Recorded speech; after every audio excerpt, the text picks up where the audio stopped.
बिस्मिल्लाहिर्रहमानिर्रहीम। नाज़रीन, प्रोग्राम दस्तक में खुशामदीद। मैं हूँ आपकी मेज़बान शीरीन जुल्फ़िकार।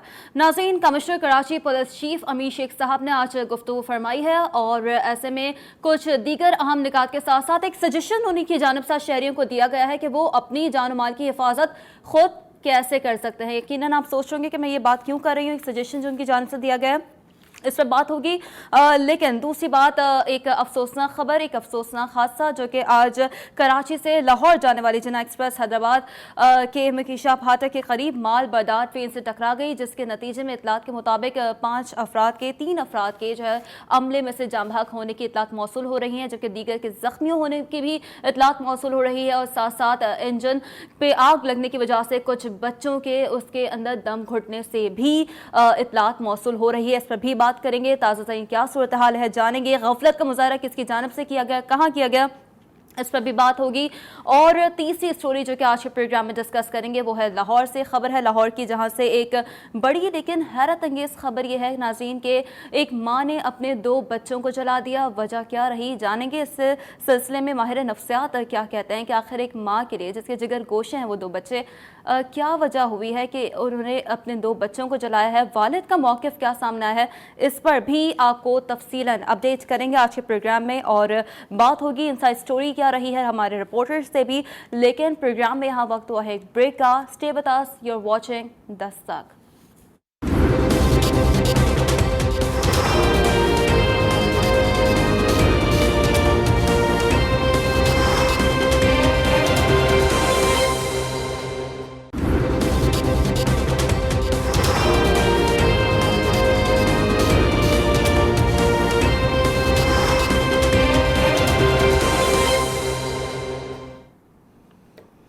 वेलकम बैक नाज़रीन। एक शहरी के लिए शायद सबसे पुरसुकून बात उसकी जान और माल की हिफाजत के जिम्मेदार पुलिस होती है। यकीनन उसके लिए यही बात सबसे ज़्यादा पुरसुकून होती है जब वो इस बात को यकीनी समझता है कि एक पुलिस इस जिम्मेदारी को भरपूर तरीके से, यानी कि उसकी जान और माल की हिफाजत की जिम्मेदारी को भरपूर तरीके से निभाती है, उसे समझती है। लेकिन इस सिचुएशन में अगर उस शहरी को यही कह दिया जाए कि आपकी जान और माल की हिफाजत के जिम्मेदार आप खुद हैं, जी हाँ, बिल्कुल आप सही समझ रहे हैं। मैं यही बात आपसे कहना चाह रही हूँ कि अगर एक शहरी को यही कहा जाए कि आपकी जान और माल की हिफाजत की जिम्मेदार आप खुद हैं। मैं ये बात क्यों कर रही हूँ नाज़रीन, पहले आपको ये क्लिप सुनवाती हूँ और उसके बाद गुफ्तगू कंटिन्यू करती हूँ। जी, सेफ सिटी की बात की। सेफ सिटी का प्रोजेक्ट जो आप बात कर रहे हैं कि जी जगह जगह सर्वे हो जाना चाहिए, वो सर्वे हो चुका है, वो रिसर्च हो सकती है। बड़ा टेक्निकल प्रोजेक्ट होता है जिसमें बहुत बड़े टेक्निकल एक्सपर्ट्स होते हैं। मैं 2016 में था, उस वक्त मुझसे इनपुट लिया गया था 2015-16 में कि कहां पे किस तरह कैमरे लगे, डीआईडी से लिया गया था। तो ये काम 4-5 साल से हो रहा है, हो चुका है। मैं कह रहा हूं जब तक वो आए तब तक जो हमारे दोस्त ने भी एक बार रिक्वेस्ट की कि आप अपने घरों के बाहर और स्ट्रीट में भी 2-2 कैमरा लगा दें, अच्छी क्वालिटी के। लगे तो अभी भी हुए हैं, किसी ने कहा लगे तो हुए हैं, उसमें से कुछ नजर नहीं आता। वो सिर्फ नजर आता है कि 2 लोग हैं, न पहचाने जाते हैं न कुछ होता है। पहचानने से हमारे पास टेक्नोलॉजी है, अगर चेहरा सही आ जाए तो उसका पूरा प्रोफाइल निकाल सकते हैं कि वो कौन है। उसमें मेहरबानी करें, जितना हो सके आप इसमें करें, तो रिसर्च उसमें जारी है। खालिद बिन वलीद। जी हाँ, याद रहे कि अपने घर के बाहर एक अच्छी क्वालिटी का कैमरा लगा दें ताकि आपके जान और माल की हिफाजत को यकीनी बनाया जा सके। ये मैं नहीं कह रही, आपने मुलाहिजा किया कि कराची पुलिस चीफ अमीर शेख साहब ये कह रहे हैं। बहरहाल इसी मौजू पर बात करने के लिए founder chief CPLC mister Jameel Yusuf साहब ने हमें ज्वाइन किया है और कमिश्नर कराची इफ्तिखार शहवानी साहब हमारे साथ मौजूद हैं। आप दोनों का बहुत शुक्रिया सर प्रोग्राम में वक्त देने के लिए। सबसे पहले बात करेंगे कमिश्नर कराची मिस्टर इफ्तिखार शहवानी साहब हमारे साथ मौजूद हैं। सर, इस तरीके के बयान को आप कैसे देखते हैं, क्योंकि अवाम के मुहाफ़िज़ हैं पुलिस और अवाम उनकी जानिब देखते हैं, इस तरीके का बयान सर एक मोतबर पर्सनालिटी की जानिब से? नहीं जी, आप इसमें देखें the concept of private security ये हर जगह होती है और उसमें अगर कोई शहरी अपनी खुद हिफाजत करना चाहें and they would like to hire a private security, तो इसमें मेरे ख्याल में कोई मुज़ायका नहीं है और ये हर जगह होता है, सारी दुनिया में होता है। लेकिन the security of any personal anything is the responsibility of the state, उसमें कोई ऐसा नहीं है। और मेरे ख्याल में अगर हमारा केप सिटी प्रोजेक्ट वैसे ही गवर्नमेंट कर रही है, उसमें होम डिपार्टमेंट उसको स्पेयरहेड कर रहा है, और वो मेरे ख्याल में due to some resource constraint अब तक वो इम्प्लीमेंट नहीं हो सका है, लेकिन वो स्टार्ट इनिशिएट हो चुका है। आई थिंक वो जब मुकम्मल हो जाएगा तो I think things will be better. और अभी भी आप देखें कि हमारी पुलिस ने काफ़ी क्राइम पकड़े हैं, जो कुछ हैं, आपने 2-3 मर्डर्स हुए थे हाई प्रोफाइल, और वो भी इन्होंने ट्रेस कर लिया उनके काफिलों को। तो उसमें देयर आर रिसोर्स कंस्ट्रेंट्स, लेकिन things will get better when the project will be initiated and completed I think. ठीक है कमिश्नर साहब, इस वक्त जमील यूसुफ साहब ने भी हमें ज्वाइन किया है, फाउंडर चीफ CPLC हैं। बहुत बहुत शुक्रिया मिस्टर जमील यूसुफ साहब आपका प्रोग्राम में वक्त देने के लिए। सर, इसी सवाल के साथ आपकी जानिब भी आना चाहूँगी कि अवाम देखते हैं अपने मुहाफ़िज़ों की जानिब कि उनकी सिक्योरिटी को यकीनी बनाया जाए। ये एक बहुत ही वैलिड पॉइंट है जो कमिश्नर साहब ने भी कहा कि प्राइवेट सिक्योरिटी का भी एक कंसेप्ट उनकी जानिब से मुतारिफ कराने की कोशिश की गई होगी, लेकिन सर फिर भी स्ट्रीट क्राइम्स की वारदातों में जिस कदर इजाफा हुआ है इन दिनों, सर वो आपके सामने है। आप क्या समझते हैं कि इस पर अवाम की जानिब से, और अवाम जो कि अपने मुहाफ़िज़ों की जानिब देखते हैं, सर उनके लिए ये मैसेज किस तरह का मैसेज है? नहीं देखिए, ये तो कराची जो है 5वीं लार्जेस्ट कॉस्मोपॉलिटन सिटी है दुनिया की। इतनी बड़ी पॉपुलेशन है, आपका लेवल पॉवर्टी आपका कम है, अनएम्प्लॉयमेंट है, तो ये क्राइम फैक्टर्स तो रहते हैं। और बात सही है, थोड़ी बहुत हमारी भी रिस्पॉन्सिबिलिटी होती है, बट स्टेट की भी होती है। जैसे पंजाब में देखिए सेफ सिटी प्रोग्राम जो है 5 साल पहले तकरीबन बन गया था, ओके, और बड़ी ब्यूटीफुली मैनेज किया जाता है। हर मूवमेंट लोगों का, गाड़ियों का, क्राइम पैटर्न्स का, और बड़ी साइंटिफिकली वहाँ कम्बैट कर रहे हैं। तो एक्चुअली स्टेट की रिस्पॉन्सिबिलिटी है, गवर्नमेंट की रिस्पॉन्सिबिलिटी है, लॉ इन्फोर्समेंट में प्रॉपर इन्वेस्ट करें। दूसरी तरफ हाँ, सिंध गवर्नमेंट ने कोशिश की इन्वेस्ट करने के लिए, सुप्रीम कोर्ट ने इंटरवीन किया था, और पिछले IG साहब जो थे AD ख्वाजा साहब को पूरी अथॉरिटी दी थी कि आप कैमरास लगाएं और उसको सेफ्टी प्रोग्राम को करें, पुलिस को ट्रेन करें ताकि वो चला सके कंप्यूटर। अनफॉर्चुनेटली वो 3-4 साल में वो कुछ नहीं कर सके। उनको फाइनेंशियल अथॉरिटी दी थी, सब चीज का दिया हुआ था, पर वो इस्टेब्लिश नहीं कर सके। अभी फिर सिंध गवर्नमेंट कह रही है करने के लिए, इसको वॉर फुटिंग पर करना चाहिए, बिकॉज हालात जिस तरह से जाते हैं, तो जब तक आप कम्बैट करने के सिस्टम्स नहीं डालेंगे तो क्राइम डिटर नहीं होता है। और ये बहुत ही जरूरी है, बिकॉज ये सेफ्टी फैक्टर्स जो है ना, ये बड़ा एक अच्छा गुड फीलिंग डालते हैं शहर के अंदर। मगर हमें ख्याल करना चाहिए, जब हम चल के जाते हैं या गाड़ी में जाते हैं, मोबाइल पर नहीं बात करें। आप अट्रैक्ट करते हैं क्रिमिनल को अपनी तरफ। जब मोबाइल फोन नहीं था तो कैसे डील करते थे आप फोन पे?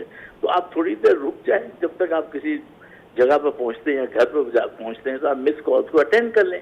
तो खुद की अवेयरनेस भी करना अपनी सेफ्टी के लिए बेटर है। बैंक जाते हैं, विड्रॉ करते हैं कैश, जरा केयरफुल रहें कैसे जाते हैं आप, तो थोड़ा बहुत अवेयरनेस अपने लिए भी रखें, तो आई थिंक आप काफी बेटर फील करेंगे। Police of course is there. बिल्कुल सर, जमील यूसुफ साहब आपने शऊर की बात की है, बड़ी इंपॉर्टेंट बात कर रहे हैं आप, क्योंकि यकीनन अवाम में शऊर है, तभी अगर पुलिस की जानिब से कोई पॉजिटिव एक्टिविटी भी होती है तो अवाम उसे अप्रिशिएट करते हैं, सराहते हैं उस इक़दाम को। लेकिन सर अगर इस तरह की सिचुएशन में यकीनन प्राइवेट सिक्योरिटी, आपकी सेफ सिक्योरिटी बड़ा इम्पैक्ट करती है, बड़ा मैटर करती है, लेकिन इस सिचुएशन में सर अवाम की जानिब से स्ट्रीट क्राइम्स के हवाले से भी शिकवा पाया जाता है। इस सवाल के साथ मैं आप दोनों की जानिब आऊँगी सर, लेकिन मुझे इजाज़त चाहिए कि अवाम ने रिसेंटली हमारी टीम गई थी इस सिलसिले में अवाम से बात करने, अवाम से उनका मौक़िफ़ जानने। पहले सर मैं वो सुनवा देती हूँ प्रोग्राम, और फिर आप दोनों से जो है वो मैं मौक़िफ़ लूँगी। जी टीम प्लीज़ प्ले कीजिए। महंगाई की होने से ना बेरोजगारी बढ़ गई, इसकी वजह से जो है लोग स्टेट क्राइम कर रहे हैं। गवर्नमेंट उसके रिस्पॉन्सिबल है, क्योंकि ये क्यों करते हैं, ये बेरोजगारी की वजह से करते हैं। अभी आपके जेब में अगर पैसे हो तो आपको क्या ज़रूरत है कि इधर उधर सारा वारदात करें। उन्होंने किए दावे तो ये 70 साल से करते आ रहे हैं कि हम दावे कर रहे हैं, ये है वो है। वो एक फंड ले लेते हैं, वो गाड़ियों में पेट्रोल डलवा कर सारा दिन वैसे इधर उधर ज़ाया करके तो ख़त्म कर देते, करते कुछ भी नहीं। बैंकों के बाहर खड़े हुए हैं और लोग देख रहे हैं कि कौन आ रहा है कौन जा रहा है, कोई सिक्योरिटी नहीं है बैंकों के बाहर, कोई किसी की जान महफूज नहीं है। अब हम अगर घर से निकल रहे हैं, हम तो निहत्ते निकल रहे हैं, हम कोई चीज़ गन वन लेके थोड़ी, लेकिन जो लोग पेशावर हैं वो सारी चीज़ें लेके निकलते हैं। तो हम जो मेहनत से कमाते हैं वो 2 मिनट में उनके हाथों में दे देते हैं। पुलिस हालांकि होती है, फिर भी इनके होते हुए भी स्ट्रीट क्राइम हो जाते हैं। तो मैं तो ये कहूँगा कि IG सिंध जो कलीम इमाम साहब हैं, उनसे गुजारिश ये है कि वो पेट्रोलिंग बढ़ाएं इलाके में, ताकि स्ट्रीट के क्राइम जो है उनसे निपटा जा सके। अब पब्लिक क्या करे इसमें, पब्लिक का क्या कसूर है। अब जो गाड़ी खड़ी करके हम यहाँ जाते हैं, पीछे से आते हैं गाड़ी गायब हो जाती है। सारी निगरानी होती है पूरे सदर में, ओल्ड सिटी एरिया में। सर, अवाम क्या कह रहे हैं नाज़रीन ने भी सुना और आप लोगों ने भी यकीनन मुलाहजा किया।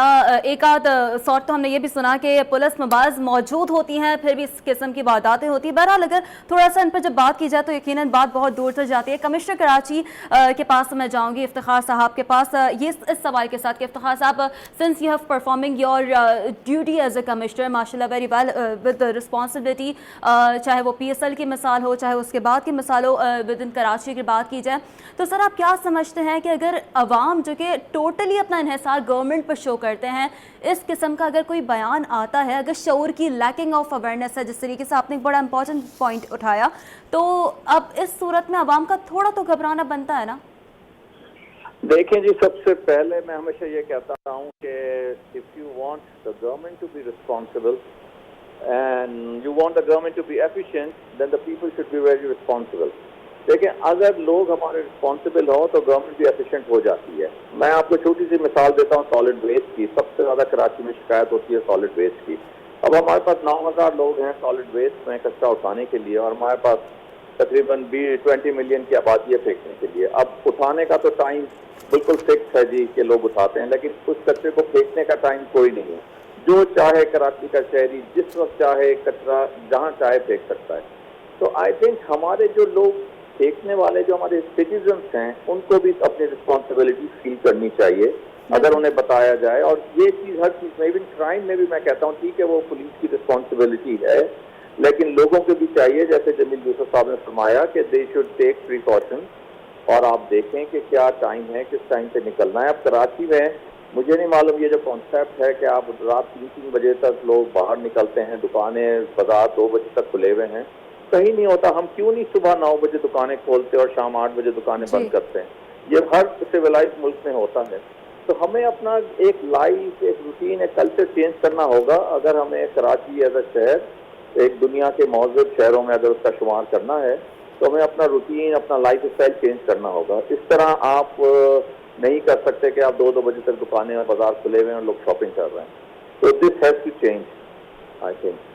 ऑलराइट कमिश्नर साहब, इस वक्त जमील यूसुफ साहब की जानिब में बढ़ूंगी इसी सवाल के साथ कि सर हम बात कर रहे हैं रिस्पॉन्सिबिलिटी की, हम बात कर रहे हैं लैक ऑफ अवेयरनेस की, तो आप क्या समझते हैं कि अगर पुलिस ट्रेनिंग ज़रूरत है, इसी तरीके से लैक ऑफ अवेयरनेस पे आप क्या समझते हैं किस तरीके से काम करना चाहिए?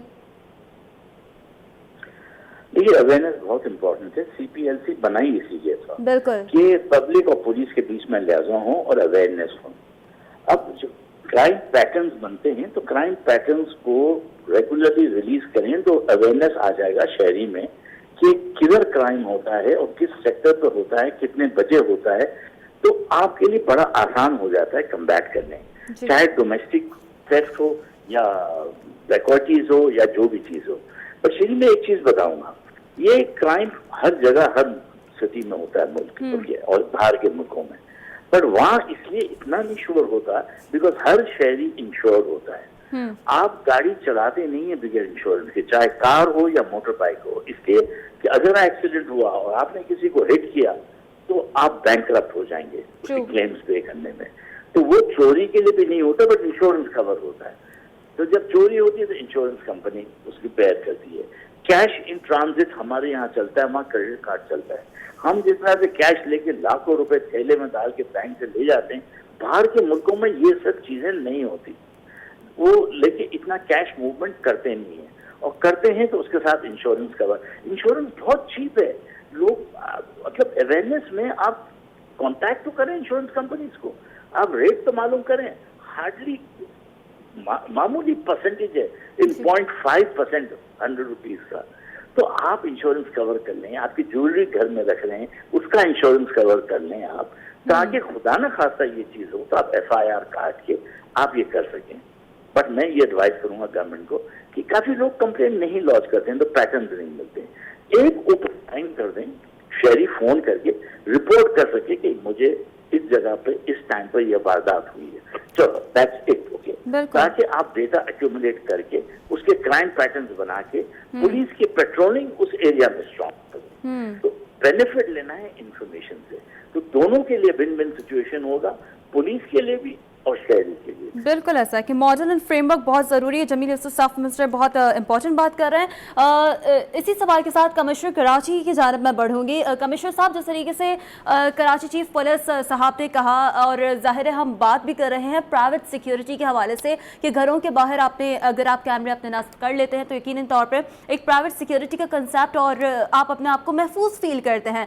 लेकिन सर, इस तरीके से अगर बात की जाए उन लोगों की और उस तबके की जो कि अफोर्ड नहीं कर सकता प्राइवेट सिक्योरिटी से रिलेटेड इन हालात को, तो आप बताइएगा कि उनके पास अल्टरनेट मेथड्स क्या होते हैं sir? Of course, I mean जो लोग अफोर्ड नहीं कर सकते वो तो इवन जो अफोर्ड भी कर सकते हैं वो भी उसकी the responsibility for to provide security is of the state, और पुलिस को ये चीज़ करनी चाहिए। लेकिन कुछ लोग होते हैं जो अपनी प्राइवेट सिक्योरिटी, जैसे आपको मालूम है रोज़ हमारे पास दरखास्तें आती हैं कि उन्हें गार्ड्स दे दें जी जो उनके साथ शाम को जाएं। अब वो गार्ड्स हमारे पुलिस वाले कितने लोगों को अब तक दे सकते हैं, तो इसलिए वो उन्हें प्राइवेट सिक्योरिटी करनी पड़ती है। और वो आई थिंक आपके जितने भी प्राइवेट कमर्शियल इदारे हैं, बैंक्स हैं, इन सबको, बिकॉज पुलिस की इतने ज़्यादा लोग नहीं है कि हर बैंक में वो लोग लगा सकें। तो दिस इज असेंशियल थिंग, और ये हर जगह होती है। ये कोई नॉवल कॉन्सेप्ट नहीं है कि हमारे मुल्क में हो रही है, हर जगह प्राइवेट सिक्योरिटी का कॉन्सेप्ट है। लेकिन अफकोर्स अगर खुदा न खासा कोई क्राइम हो जाता है, कोई चीज़ होती है, तो उसमें of course the police and the state agencies have to act and they have to provide the security. Definitely. Mr. Jameel Saab, अभी recently CPLC have also announced the recent data snatching से related, तो वो चल भी रहा है और मैं कोशिश करूंगी कि वो डॉक्यूमेंट्स हमारी स्क्रीन पे भी मैं चलवा सकूं। There is still a big question mark on the performance of police in Karachi especially, sir. देखिए, अगर आप मॉडर्न पुलिसिंग की बात कर रहे हैं तो बात वहीं आ जाती है। हर सिटी में जो इम्पोर्टेंट हैं, इवन इंडिया, बॉम्बे में ले लें, आप दिल्ली में ले लें, रेशियो है ये कि 300, 250, 300 आदमी पर एक पुलिस वाला। अब हमारे यहाँ शूट हो गया है तकरीबन 1100, 1200 की पॉपुलेशन पर वन पुलिसमैन। तो आप सोच लें कि कितना इम्बैलेंस है रेशियो में। तो अगर इतना बड़ा इम्बैलेंस होगा तो पेट्रोलिंग कहाँ से होगी? उसके आप फ्यूल का दे रहे हैं, नहीं दे रहे हैं, आप उनको मॉडर्न इक्विपमेंट्स और कार दे रहे हैं, नहीं दे रहे हैं, सिस्टम से नहीं लाते हैं, ये बिल्कुल सही है। बट सिस्टम सपोर्ट सिस्टम्स के लिए फंडिंग, फाइनेंसेस चाहिए। गाड़ियां जो पुरानी हो जाएं उसको सेल कर सकें और उसको वापस रिप्लेस कर सकें। आपको हैरत होगी कि एमटी के लॉज भी नहीं चेंज हुए हैं अभी तक, कि गाड़ी जो है वो बेचना पुलिस के लिए प्रॉब्लम है, लेकिन कबाड़ी में पड़े रहेंगे। बट अगर टर्नओवर करते रहें in due course of time तो इनको मेंटेनेंस भी कम होगा, ये रोड फिटनेस भी सही रहेंगे, ये पेट्रोलिंग भी कर सकेंगे, और रेशियो आपको बढ़ाना पड़ेगा। इस रेशियो से पुलिसिंग दुनिया में किधर भी नहीं होती है, कोई शहर में नहीं है। तो आप अपने यहाँ मेरिकल्स अगर समझते हैं हो जाएगा विदाउट इन्वेस्टमेंट, विदाउट कैमराज और सेफ सिटी प्लान, तो मेरा ख्याल बड़ा मुश्किल है। तो जाहिर है फिर शहरी तो कंप्लेन करेंगे, फ्रस्ट्रेशन रहेगा। बट अगर गुड फील फैक्टर डालना है, गुड गवर्नेंस डालना है और ह्यूमन गवर्नेंस डालना है, तो प्लीज पीपल और पुलिस रेशियो को आप इनहेंस करें। बिल्कुल सर, आप रिसोर्सेज की बात कर रहे हैं जमील साहब, तो आपसे जानना ये भी चाह रही हूँ कि आज जब मिस्टर अमीर शेख साहब अपना गुफ्तगू फरमा रहे थे अपनी, तो उन्होंने कहा जो लगे हुए कैमराज हैं वो भी 2 मेगापिक्सल से ज़्यादा के नहीं है। हाँ, हमारे पास उन्होंने ये भी कहा कि टेक्नोलॉजी है जिससे हम फेस स्कैन कर लेते हैं। सर, आपको नहीं लगता कि एग्जिस्टिंग जो रिसोर्सेज है हमारे पास एटलीस्ट वो इतने बेटर होने चाहिए, बेशक लिमिटेड हो, कि हम उससे इतने एक्सेसिबल हों कि हम क्रिमिनल की इश्यूज़ को ईजीली डिजॉल्व कर सकें? नहीं, बिल्कुल। अभी तो इतने मॉडर्न कैमराज आ गए पुलिस दुनिया में कि आपको हैरत है। वो तो कैमरा ट्रेस करता है जी। आप कौन सी लाल कलर में क्राइम करेंगे कार में, तो वो लाल कलर की जितनी गाड़ियां चल रही हैं पूरे शहर में किधर से किधर मूवमेंट की है वो सारा रिकॉर्ड करती है। अभी तो टेक्नोलॉजी तो बहुत आसान कर दिया है, ये रोड पेट्रोलिंग की भी जरूरत नहीं है। आपको एक इफेक्टिव सेंट्रल कंट्रोल सिस्टम चाहिए और पुलिस रिस्पॉन्स के व्हीकल चाहिए जो अलग अलग एरियाज में खड़े हों। पर बात वही है ना, जब लास्ट टाइम पूरा आईजी को सपोर्ट था, नहीं किया, 3 साल में नहीं किया। हर वक्त ये भी नहीं है कि गवर्नमेंट का फॉल्ट है या इन्होंने फंडिंग नहीं दी, इनको तो ब्लैंकेट फंडिंग मिली हुई थी, सारा वेस्ट हुआ। गाड़ियों में इन्वेस्ट करके बैठ गए थे, तो गाड़ियों में इन्वेस्ट करके क्या फायदा हुआ?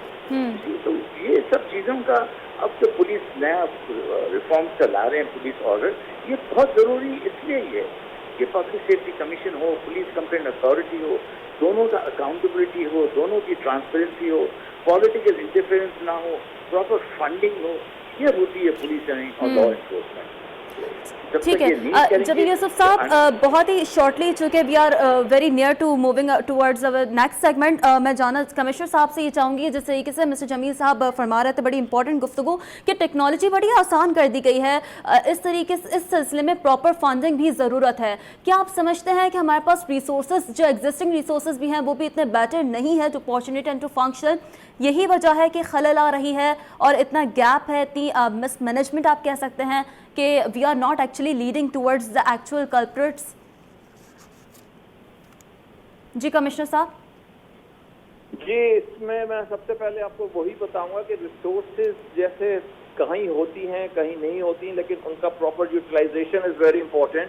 कि अगर आपने देखना है कि अगर आपके पास आपको अगर एक बजट मिला है, and then what is your priority? Okay, you want to invest in vehicles, you want to invest in cameras, or you want to invest in offices, आपने furniture लेना है, तो वो it depends on the head of the department, जो head of the force, कि वो उन्होंने क्या करना है, और ये उनका decisions होते हैं, उनकी priority होती है, उन्होंने अपनी strategy बनानी होती है। तो it's up to the department, up to the departmental head, जो forces के head हैं, उन्होंने इस चीज़ का फैसला करना होता है, उनकी क्या ज़रूरियात हैं, तो उस पर उनका फैसला होता है। और अब आप देख लें कि अगर उनका फैसला उन्होंने ये किया कि उन्होंने गाड़ियां लेनी थी और कैमरास नहीं लेने थे, या उन्होंने कुछ और लेना था, तो ये उनका फैसला था। बिल्कुल, ज़रूरत का तयन बड़ा ज़रूरी है। जिस तरीके से प्रॉपर फंडिंग ज़रूरी है, उसी तरीके से उन प्रॉपर फंडिंग्स का सर्कुलेट होना बड़ा ज़रूरी है। बहुत बहुत शुक्रिया, हमारे साथ मौजूद थे मिस्टर जमील यूसुफ साहब एंड कमिश्नर कराची इफ्तिखार जानी साहब, आप दोनों का बहुत शुक्रिया। नाज़रीन, we are taking a short break over here, we will be right back, you are watching Dastak.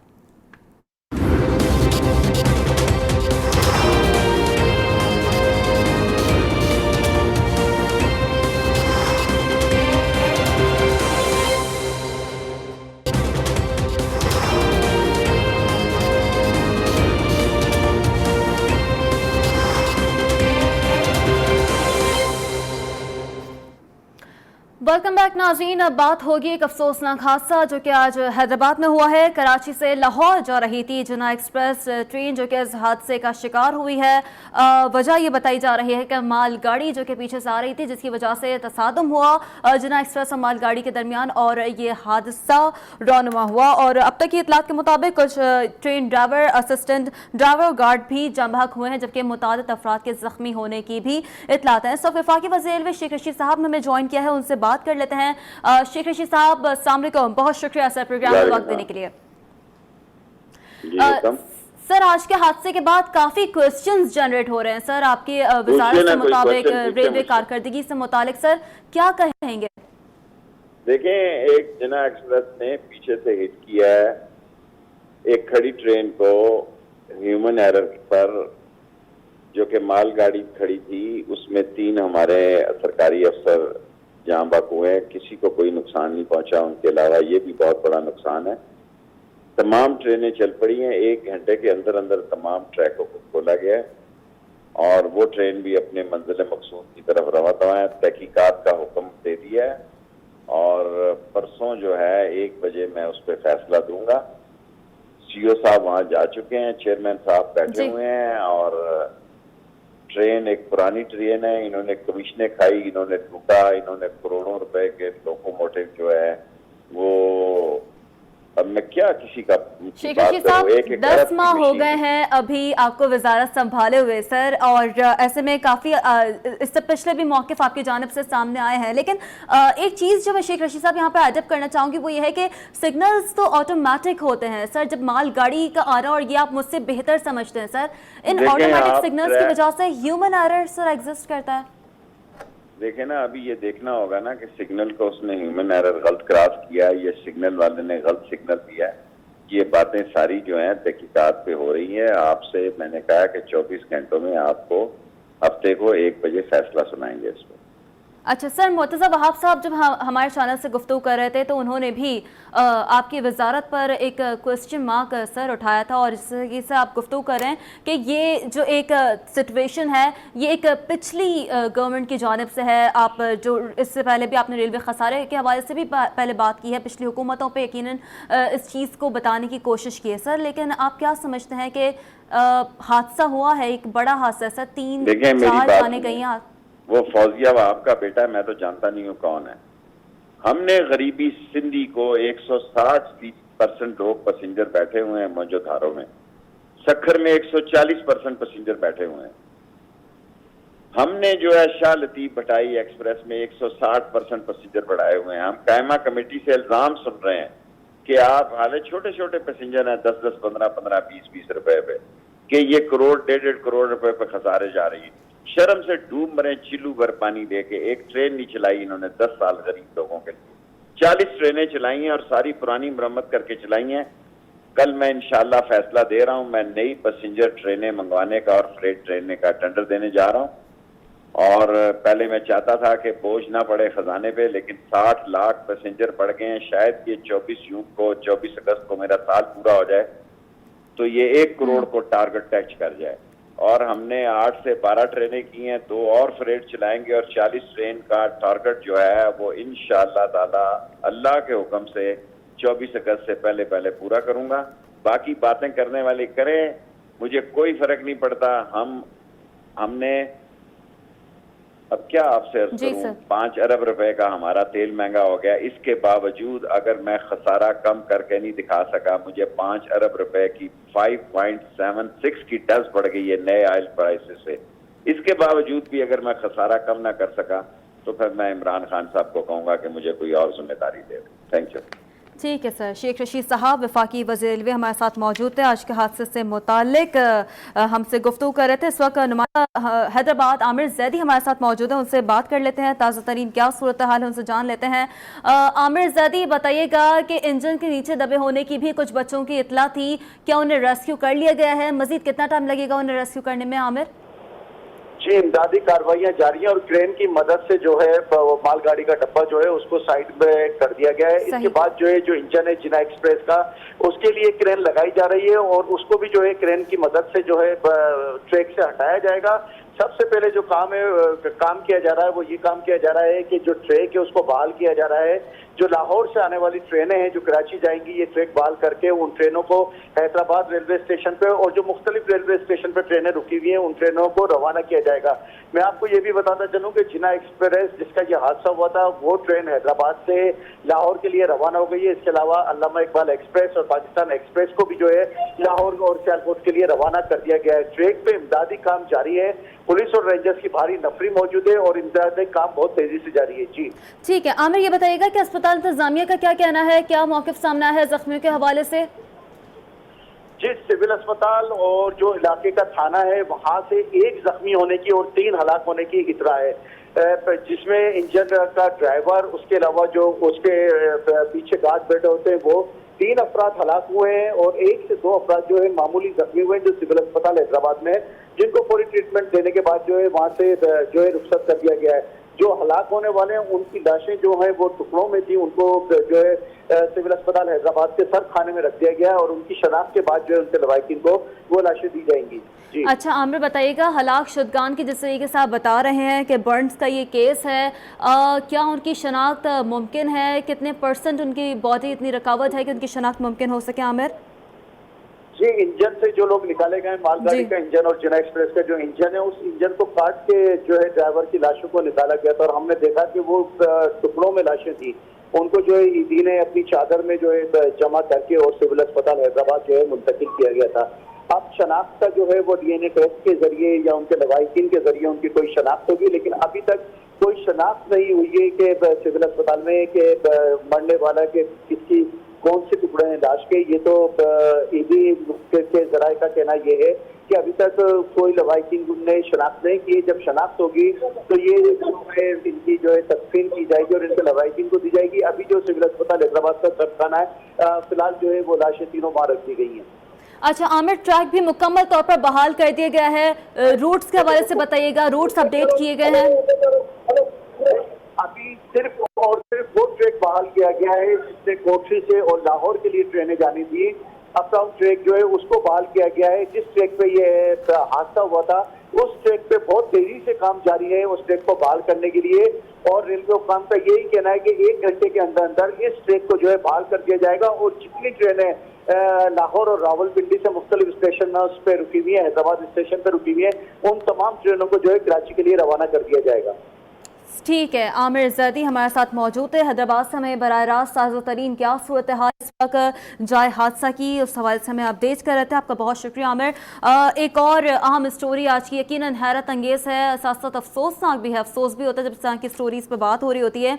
Lahore का किला है गुजर सिंह जनाब, जहाँ पर आमिल के कहने पर एक माँ ने मुबैना तौर पर 2 बच्चों को जला दिया है। वाक़या क्या है, कैसे रौनुमा हुआ, वालिद की जानिब से क्या मौक़िफ़ सामने आया है, हमारे नुमाइंदे वकार शौकत ने हमें ज्वाइन किया है। वकार बताइएगा, वालिद की जानिब से क्या मौक़िफ़ सामने आ पाया है अब तक? हाँ जी बिल्कुल, ये अफसोसनाक और हैरत अंगेज वाक़या लाहौर के इलाका किला गुज्जर सिंह में पेश आया है।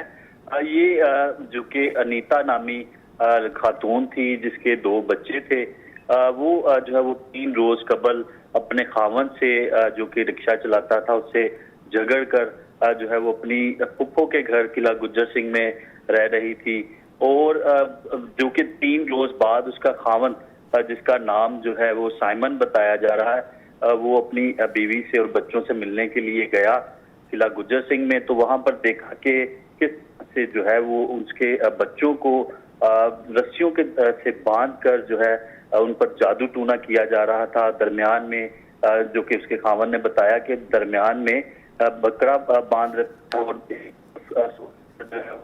बच्चों को जो है वो बांध रखा था और एक बेड पर बांध रखा था। जैसे ही उसने कोशिश की कि उनको जो है वो बाजियाब करवाए, तो दोनों जो है वो बीवी और जो उसकी फुफ्फो है उसने उन पर हमला कर दिया। और खावन ने ये भी बताया कि वो एक चिल्ले के तौर पर जो है वो काम कर रहे थे, जादू कर रहे थे, और जादू के दौरान जो है वो जब मैंने अपने बच्चों को बाजियाब करवाने की कोशिश की तो जो वहाँ पर एक हंगामा राई का भी मंजर सामने आया। बच्चों को जो है वो मुश्किल से बाजियाब तो करवा लिया, लेकिन ये है कि पुलिस की जानिब से कार्रवाई की जा रही है, अस्पताल भी बच्चों को मुंतकिल कर दिया गया। पुलिस की जानिब से भी कार्रवाई की जा रही है, तहकीकात इस सिलसिले में तफ्तीश का आगाज हुआ, कहाँ तक पहुंची? वकार साथ मौजूद रहेगा, आपके पास दोबारा आएंगे। इस वक्त माहिर नफ्सा डॉक्टर मोइज ने हमें ज्वाइन किया है, उनसे जरा बात कर लेते हैं।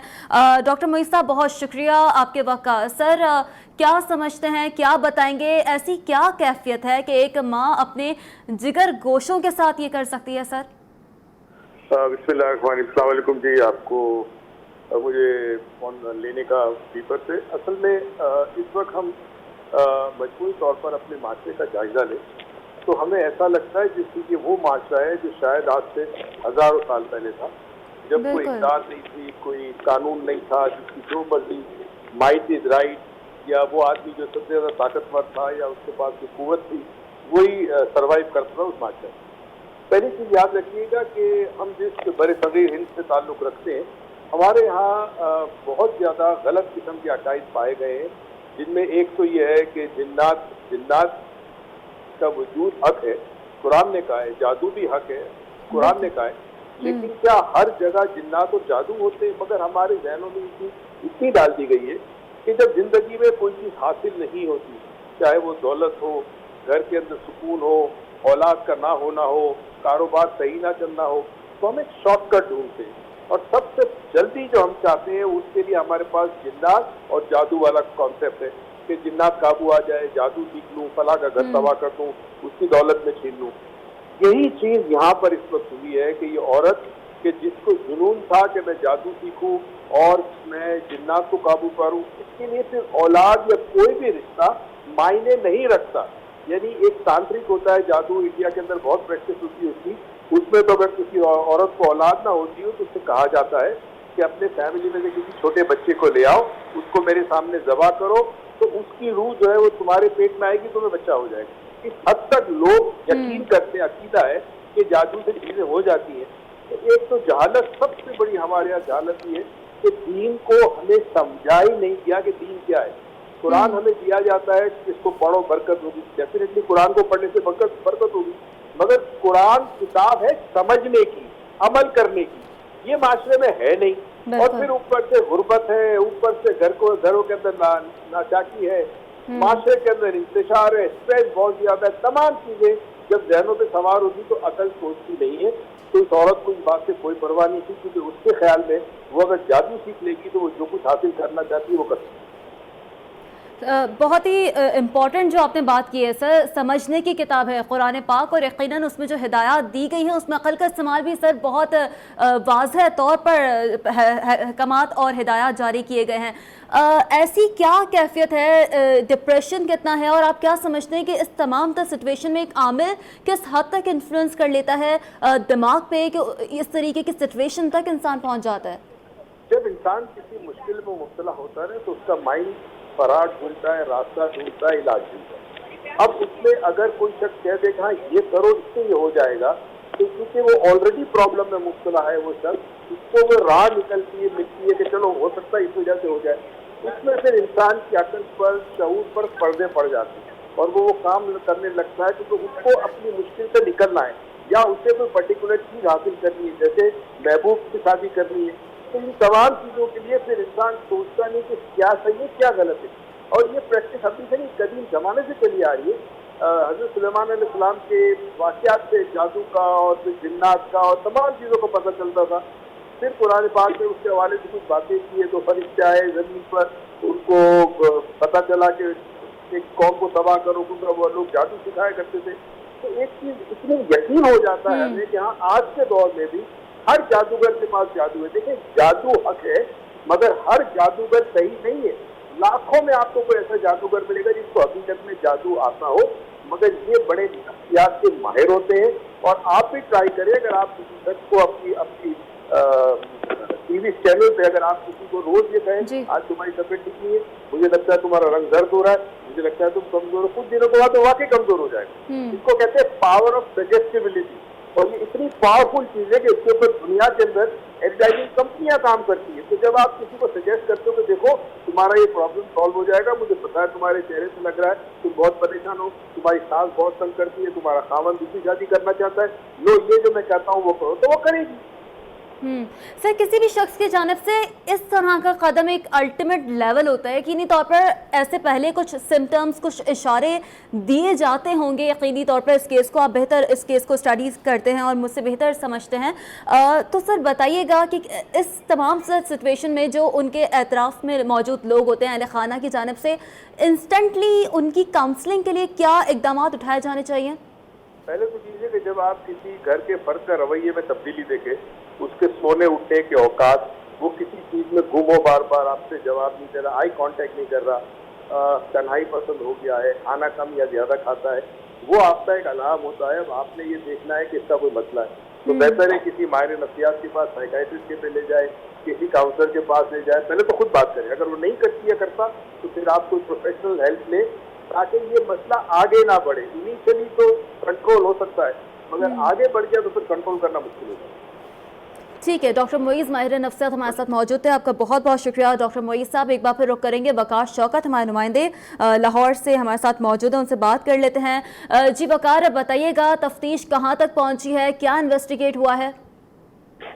हाँ जी, पुलिस की जानिब से जो है वो 4 मुल्ज़मान को पकड़ लिया गया है, जिनमें जो है वो एक तो उनकी वालदा 2 बच्चों की जिनको जलाया गया है जादू टूने के जरिए, दूसरा उनकी जो वालदा की फुप्पो थी जो कि किला गुज्जर सिंह में रहश पजीर थी, और किला गुज्जर सिंह पुलिस लाइन में मुलाजिम भी है, सरकारी मुलाजिम, जबकि जो है वो उसकी 2 बच्चियां और एक मर्द को भी गिरफ्तार किया गया है।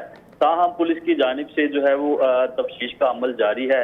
मजीद ये हकायक सामने जो है वो पुलिस की तफ्तीश के बाद सामने आएंगे, लेकिन पुलिस की जानिब से ये बताया जा रहा है और अहले इलाका की जानिब से ये बताया जा रहा है कि ये जो खातून थी ये मुख्तलिफ ऐसी जादू की एक्टिविटीज में जो है वो पहले भी जो है वो नॉमिनेट हो चुकी है। इसने जो है वो इलाके में कुछ अगरबत्तियां, चिराग जलाने के कुछ ऐसे अवामल जो है वो अवाम के सामने लाए, जिसकी वजह से लोग जो हैं इस पर वो काफी तशवीश का भी इजहार कर रहे हैं। पुलिस ने ये भी बताया है कि इन तीनों ये जो खातून है इसने बच्चों को जो है बांध कर रखा हुआ था और गले में रस्सियां बांध रखी थी, और किस तरह से जुल्म कर रही अच्छा, थी। लेकिन ये भी वकार शौकत यकीनी तौर पर बांध के रखा गया बच्चों को इतने टाइम तक, तो जाहिर है एक क्वेश्चनेबल सिचुएशन है ये भी। उस सिलसिले में उस दौरान क्या किसी की जानिब से कोई कंप्लेंट फाइल नहीं की गई? आपके वालिद से क्या बात हुई है? क्या उन्होंने इस बात का पहले से पुलिस को इन्फॉर्म नहीं किया कि नौबत ही ना पहुंचती? हाँ जी बिल्कुल, उसके वालिद से जब हमारी बात हुई तो उसके वालिद का ये कहना था कि 3 रोज कबल जो है उसकी जो वाइफ अमीता, जिसका नाम बताया जा रहा है, वो झगड़ कर लड़ाई करके जो है वो अपने फुप्पो के घर रह रही थी। वहां पर जो है उसकी फुप्पो पहले से ही इन जादू टूनों की जो है वो एक्टिविटीज में जो है वो शामिल थी। ताहम उसने ये भी बताया कि मैं 3 रोज बाद अपने बच्चों को मिलने के लिए किला गुज्जर सिंह जो है वो क्वार्टर्स, सरकारी क्वार्टर्स में गया तो देखा कि किस तरह से उसके बच्चों को जो है वो बांध कर रखा हुआ है, और दोनों बच्चों को एक को जो है वो सोफे पर बिठा रखा था, जिनकी उम्र 2 से 3 साल है। एक बच्ची का नाम मरियम है और बच्चे का नाम जॉर्ज है। उनको जो है वो बांध कर रखा हुआ था, गले में रस्सियां बांध रखी थी और दरमियान में एक बकरा भी बांध रखा था जिसके जरिए जो है वो जादू कर रही थी। और जो खातून थी अमीता की जो फुप्पो है, उसको उसकी बेटी जो है उसको जो है वो उस पे हाजिरी का कुछ ऐसा अमल जो है वो सामने आ रहा था जिस पर उसके खावन ने जो है वो वहां पर एहतजाज किया, उनके साथ जो है वो झगड़ा करने के बाद उसको फौरी लेकर निकलने की कोशिश की, लेकिन उन्होंने उस पर जो है वो दावा बोल दिया और तब झगड़े की सूरत में अहले इलाका ने भी कुछ ऐसे जो है वो एनवायरनमेंट देखा, ऐसा माहौल देखा, लेकिन लोगों ने ये समझा कि इनका कोई जाती झगड़ा है, इस वजह से लोगों ने इन्वॉल्वमेंट नहीं दी। तो इस वजह से उसने जो है वो फौरी बच्चों को जख्मी हालत में जो कि जले हुए थे उनको मेयो अस्पताल में मुंतकिल किया। फिर उसके बाद जो है उसने पुलिस कंप्लेन की। पुलिस कंप्लेन करने के बाद ठीक है Waqar Shaukat, you are detailing updating us for the rest of the story which has been happened. लेकिन वकार शौकत, शॉर्टली आपसे ये भी जानना चाहूंगी कि अस्पताल इंतजामिया की जानिब से बच्चों के हवाले से क्या मौक़िफ़ सामने आया है? बॉडी का कितना एरिया अफेक्टेड हुआ है और कितना रिकवर्ड होने के चांसेस है? वकार जी, बच्चों की उम्र 2 से 3 साल है। बच्चों से तो खास हमारी बात नहीं हो सकी। डॉक्टर हजरात और MS मेयो अस्पताल से जब बात हुई तो उसका ये कहना था, डॉक्टर्स का ही मौक़िफ़ पूछ रही हूँ अस्पताल इंतजामिया का। वकार जी, जो MS अस्पताल की जानिब से ये मौक़िफ़ सामने आ रहा है कि बच्चों को मुकम्मल तौर पर जलाया नहीं गया। इनको मोमबत्ती की जो है वो उसकी आग से मुख्तलिफ जो है वो चेहरे और जिस्म पर जो है वो आग के निशानात नजर आ रहे हैं। ताहम बच्चे बिल्कुल सेफ हैं अस्पताल में। तिब्बी इमदाद भी दी गई। उसके बाद उनको जो है वो डिस्चार्ज करने के हवाले से भी MS ने ये बताया कि उनको जो है वो एक को आज डिस्चार्ज किया जाएगा और एक को अगले रोज डिस्चार्ज किया जाएगा। शाम के तकरीबन 6-7 बजे के करीब बच्चों का जो है वो अल्ट्रासाउंड भी किया गया और मुख्तलिफ टेस्ट भी किए गए और बच्चों को ये भी जो है वो नफ्सियाती तौर पर भी टेस्ट किया गया कि इन पर कोई ऐसी घबराहट या ठीक है जी। वकार शौकत, बहुत शुक्रिया for updating us in detail. तबी इमदाद भी जारी है। अच्छी बात यह है कि अब अपडेट यह है कि बच्चों की हालत कुछ बेहतर बताई जा रही हैं, दे आर सेफ। नाज़रीन, इसी के साथ प्रोग्राम का वक्त यहाँ पर ख़त्म हुआ है। मुझे दीजिएगा इजाज़त। अल्लाह हाफ़िज़।